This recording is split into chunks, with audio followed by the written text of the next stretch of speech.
Namaskar everyone. So today we will do example number 19 of exercise 3.6 page number 65. Example number 19 says a boat goes 30 km upstream and 44 km downstream in 10 hours. In 13 hours it can go 40 km upstream and 55 km downstream. To determine the speed of stream that of boat in still water.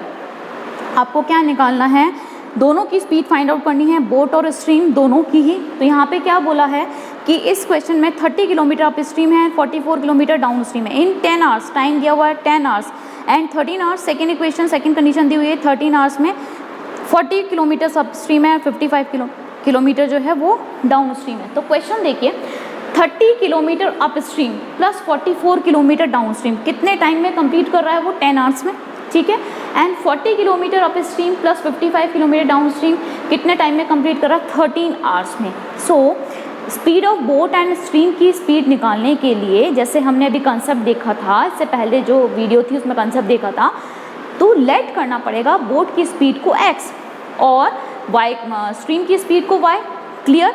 अब down stream में क्या condition होती है, दोनों की speed अगर same direction में है तो प्लस हो जाएगी, x प्लस वाई हो जाएगा। वहीं अप स्ट्रीम में क्या कंडीशन होगी, दोनों की स्पीड जो है माइनस हो जाएगी।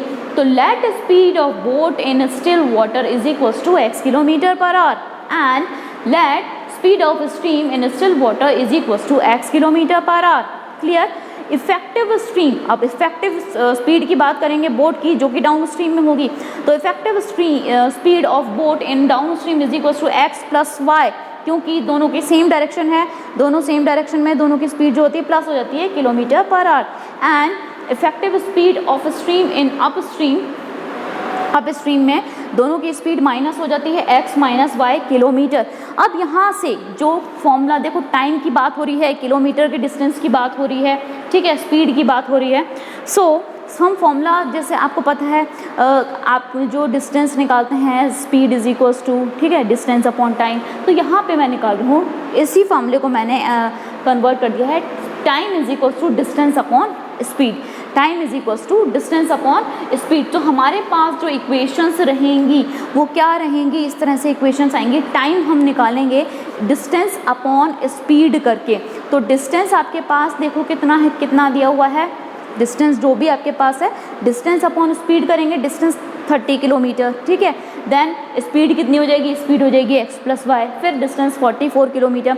सो according to first condition 30 kilometre distance है, तो डिस्टेंस हो गई 30 किलोमीटर अपॉन स्पीड कितनी, अप स्ट्रीम में स्पीड कितनी हो जाती है x minus y. Clear. Now plus 44 kilometre down stream, तो ये हो गई डिस्टेंस अपॉन स्पीड की बात करते हैं किसमें, डाउन स्ट्रीम में। तो डाउन स्ट्रीम में जो स्पीड होती है x plus y is equals to है आपके पास टाइम कितना 10 hours. So this is first equation. And second equation मिली 40 किलोमीटर अप स्ट्रीम, तो ये रहा 40 किलोमीटर अप स्ट्रीम में x माइनस वाई होता है एंड प्लस 55 किलोमीटर ये हो गया डिस्टेंस अपॉन ये हो गया डाउन स्ट्रीम में, तो ये हो गया x प्लस वाई कितने आवर्स में 13 आवर्स में। क्लियर। तो यहाँ पे आई होप ये कॉन्सेप्ट समझ में आ गया होगा, डाउन स्ट्रीम में क्या होगा, अप स्ट्रीम में क्या होगा। So let's continue the question. 30 upon x minus y 44 upon x plus y is equals to 10। ये क्या है, ये नॉट इन लीनियर फॉर्म, ये लीनियर फॉर्म में नहीं है, अगेन रिड्यूस करना पड़ेगा, ठीक है। तो आप क्या करेंगे, directly 1 upon x minus y को आप पुट कर दें p and 1 upon x plus y को आप पुट कर देंगे q।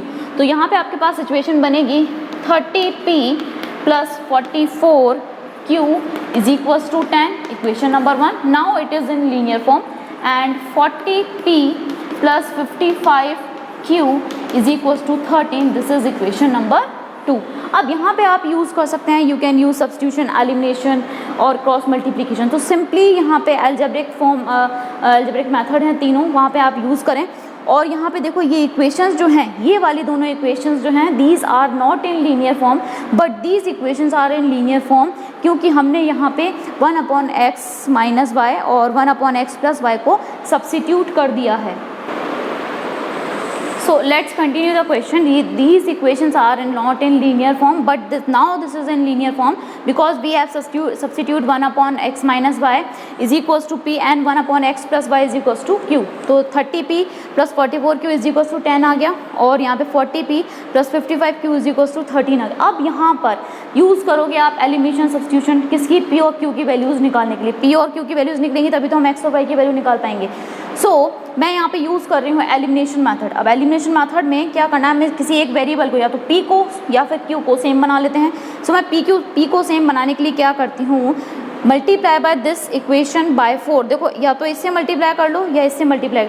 इसको मैंने 4 से मल्टीप्लाई किया तो यहाँ पे 120 आ जाएगा, इसको 3 से मल्टीप्लाई किया तो यहाँ पे भी 120 आ जाएगा. तो पूरी इक्वेशन को मल्टीप्लाई किया है तो we will get 120p plus 176q is equals to 40. ठीक है, 4 से मल्टीप्लाई करोगे इस इक्वेशन को तो यही मिलेगा एंड 3 से इस पूरी इक्वेशन को मल्टीप्लाई करेंगे तो 3 multiply by 40 is 120, 3 multiply by 55 is 165 and 3 multiply by 13 is 39. ठीक है, नाउ सब्ट्रैक्ट करना है, इन इक्वेशन को माइनस करना है आपको. तो क्या होगा, ये प्लस का साइन है यहाँ नेगेटिव हो गया, ये प्लस है यहाँ पे नेगेटिव हो गया, ये भी यहाँ पे प्लस है नेगेटिव हो गया. सेम वेरिएबल है, एलिमिनेट हो गया वो. ठीक है, नाउ 176q माइनस 165q, इसमें से माइनस करेंगे तो 11q इज इक्वल्स टू यहाँ पे 1 ही आएगा, q इज इक्वल्स टू 1/11. ये है q की वैल्यू. क्लियर. अब q की वैल्यू को किसी भी इक्वेशन में सब्स्टिट्यूट कर लो तो p की वैल्यू भी निकल जाएगी. तो 3p प्लस 44q मैंने इक्वेशन नंबर फर्स्ट में पुट कर दिया है इज इक्वल्स टू 10. q की जगह मैंने 1/11 रख दिया. 11 4 जा होता है तो 3p plus 4 is equals to 10 हो गया. 30p इज इक्वल्स टू 6 हो गया. यहाँ पर 6 कैसे हुआ, 10 माइनस 4 कर दिया तो 6 आ गया. p इज इक्वल्स टू 6/30 करोगे तो 1/5. p की वैल्यू आपके पास आ गई है 1/5. Clear. Now you have to find the value of x and y. Simple x और y की वैल्यू आपको निकालनी है. तो x 1/x माइनस y आपने p सपोज किया था तो 1/x माइनस y आपके पास क्या आ गया, p की वैल्यू कितनी है 1/5. तो क्रॉस मल्टीप्लाई जब आप करेंगे तो आपको मिलेगा x minus y is equals to 5. Clear. So this is equation number 3. Now similarly यहाँ पर अगर आप पुट करेंगे 1/x प्लस वाई क्या था, q था, तो 1/x प्लस वाई q की वैल्यू क्या आ गई, q की वैल्यू आपके पास आई है 1/11. तो नेक्स्ट इक्वेशन आपके पास आ जाएगी x plus y is equals to 11. This is equation number 4. तो अब इन दो इक्वेशंस को हमें सॉल्व करना है for the values of x and y. We have equations. Equation number 3 x minus y is equals to 5 and next equation will be x plus y is equals to 11. देखो यहाँ पे आप substitute भी कर सकते हो एलिमिनेट, बट यहाँ पे एलिमिनेशन बहुत ईजी से हो रहा है. सिंपली साइन चेंज करने की भी जरूरत नहीं है क्योंकि दोनों वेरिएबल सेम है और यहाँ पे ऑलरेडी साइन चेंज हो रखा है, ये कैंसिल हो जाएगा. ठीक है, ये कैंसिल हो गया. आपके पास x plus x 2x is equals to 16, x is equals to 16/2. x की वैल्यू आपके पास आ गई 8. क्लियर. एंड x की वैल्यू को आप पुट कर दीजिए किसी भी इक्वेशन के अंदर. तो x minus y is equals to 5 में पुट कर देती हूँ. x is 8 minus y is equals to 5, तो minus y is equals to 5 minus 8. तो y की वैल्यू आपके पास आ जाएगी +3. क्लियर. माइनस माइनस कैंसिल हो जाएगा. So you have x is equals to 8 and y is equals to 3. ये आपके पास इक्वेशन x और y की वैल्यूज आ चुकी है. बट x और y क्या था, x आपके पास थी स्पीड ऑफ बोट. ठीक है, तो यहाँ पर आपको स्पीड ऑफ बोट मिल जाएगी. Speed of boat in still water, आप लिख देंगे इन स्टिल वाटर क्या हो जाएगी 8 km/h. और नेक्स्ट स्पीड ऑफ स्ट्रीम जो कि हमने सपोज किया था y, वो कितनी आई है आपके पास, विच इज़ 3 km/h.